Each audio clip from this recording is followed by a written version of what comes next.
I want you to think about who's actually controlling this conversation. Because before you can flip the frame where you're in control, that conversation, you have to recognize patterns in human beings. Because manipulators don't usually start with big moves. You know this, right? They start with what we call micro tests or stepping over your boundaries. They might say, well, I would do this for you.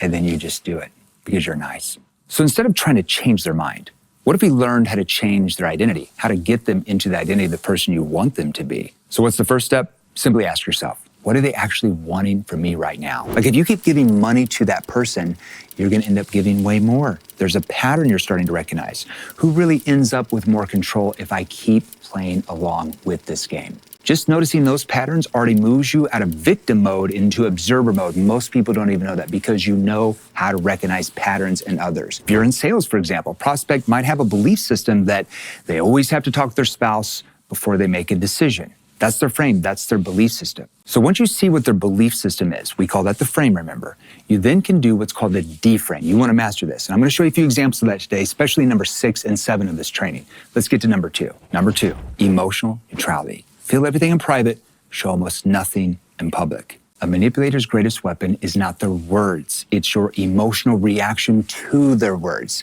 They say hateful things. What do? You defend. They guilt trip you. You over-explain. They flatter you. You what? You overgive. We have to learn how to emotionally connect to master influence and persuasion to flip the frame. In private, I process everything. In public, around anyone I see manipulating me, I give nothing. Maybe depending on the context, let's say someone posts a hateful video or comment about you on social media. Instead of being like everybody else, reacting because that's what they want from you to control you, to take your time, your energy, you say nothing.